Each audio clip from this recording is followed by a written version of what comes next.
नमस्कार। मातृशक्ति और पितृशक्ति, मैं पहले भी बोल चुका हूँ। किसान अध्यादेश पे जो 3 अध्यादेश या विधेयक आए हैं, सच बात ये है कि ये प्रावधान पूर्व की सरकार भी लाई थी और उस समय उनकी सरकार नहीं रही, तो इसलिए वो उस समय अमली जामा नहीं पहना पाए। अब इस सरकार ने इसको अमली जामा पहनाने का प्रयास किया और कर भी दिया, लेकिन विपक्ष के लोग, उस समय के सत्तासीन लोग और किसान संगठन आज जो आंदोलन चला रहे हैं दिशाहीन है, मेन मुद्दे पे नहीं है। मैंने पहले भी बोला था कि किसानों को अगर मतलब सामर्थ्यवान बनाना है तो उसके लिए आपको उसकी फसल का दाम तो देना ही पड़ेगा, क्योंकि किसान उस माँ की तरह है। जैसे हम धरती को माँ कहते हैं, किसान भी वही माँ की तरह है जो अपना क्षरण करके, त्याग करके, मेहनत करके उस क्षेत्र, उस देश के जनता का भरण पोषण करता है।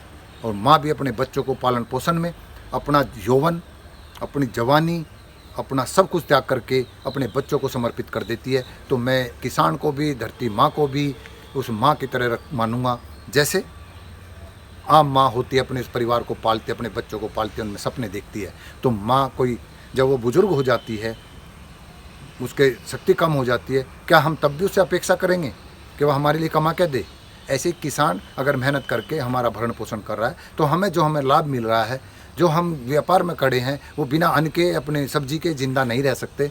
तो उसका कंट्रीब्यूट जो भी हो, कैसे भी तरीके से सरकार को ऐसे मोनोपोली बनानी चाहिए, क्योंकि अमेरिका में 1% किसान बताते हैं 100% सब्सिडी दी जाती है। वो हम पे दादागिरी करके हम सब्सिडी ख़त्म करना चाहते हैं, कभी नहीं हो सकता, क्योंकि इसमें रेट निश्चित नहीं है, लागत का मूल्य मिलता नहीं है। मैंने तो बहुत पहले पढ़ा था कि जब ये एमएसपी या इसकी लागत का मूल्य तय करते हैं, तो किसान की जिसके नाम ज़मीन है उसकी दिहाड़ी 100 रुपये या कुछ रुपए बना करके 90 दिन का काम मानते हैं और उसको जोड़ करके, उसकी लागत और जोड़ करके उसका रेट तय कर देते हैं।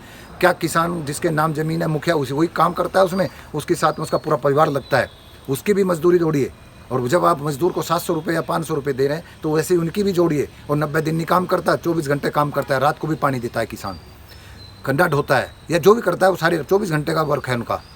तो ये भी मापदंड गलत है। जब एक छोटा सा व्यापारी एक धागा बनाने की रील लगाता है, 2-2.5 लाख रुपया प्लांट है, वो उस रील में 25 पैसे कॉस्ट आती है, तो 2 रुपये की बेच रहा है। उसकी मर्जी है ना, उसने रेट निश्चित कर दिया ना।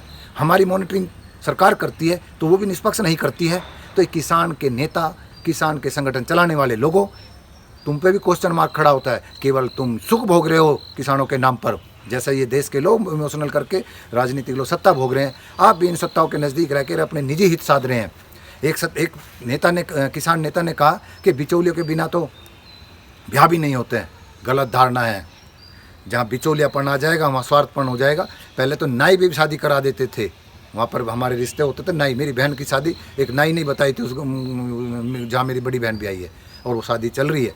तो कहना तात्पर्य ये है कि जहाँ भी ये बिचौले, अगर अभी जो अमेजोन है या अटरम सटरम जितने भी ऐसे ऑनलाइन सामान बिक रहा है, मैं भी एक उदाहरण देता हूँ कि एक 3 लैंप का छत का, वो मेरे बेटे ने नेट पे सर्च किया, मार्केट में क्या 3000 का है, ऑनलाइन मंगाया वो 800 रुपये का आ गया।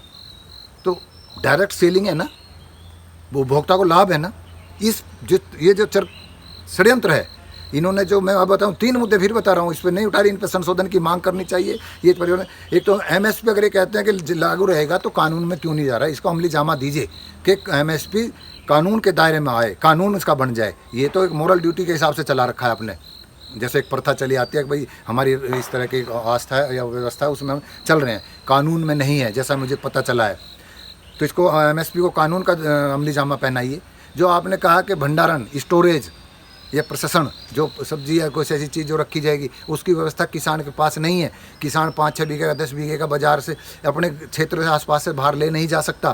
फिर वे गैंग, जिसमें सफल मजबूत किसान, व्यापारी जो मंडी में बैठे 12.5% का आप कह करके लालच दे करके कह रहे हैं कि वो ख़त्म हो जाएगा, किसान को लाभ होगा, नहीं होगा। वही व्यापारी, वही किसान जो सफल हैं, वे उन गरीब किसानों से, जब एमएसपी तय नहीं होगी, रेट मिनिमम निश्चित नहीं होगा, तो वो एक स्कैंडल नहीं बनाएंगे। जैसे ठेकेदारी में पूल हो जाते हैं, 10 ठेकेदारों ने मिल करके भाई हमारे इस काम को हम लेंगे, पूल कर लेते हैं, लाख कोशिश कर ले, अधिकारी भी और विभाग भी मिल जाता है हमसे, पूल करके एक निश्चित रेट पे किसी एक को दे दिया, काम बांट लेते हैं। क्या ऐसे ये व्यापारी जो आप रेट कह रहे हैं कि भाई मंडी से किसानों से नहीं खरीदेंगे, अगर 1500 रुपये का रेट है, 1200 से निश्चित कर लें, तो 1200 में खरीद लें, तो 1210 में बात करूँगा। जिसका जो मतलब 100 रुपये के दायरे में घटबड़ में ये लोग किसानों से सामान नहीं खरीद लेंगे और फिर उसको स्टोरेज नहीं करेंगे।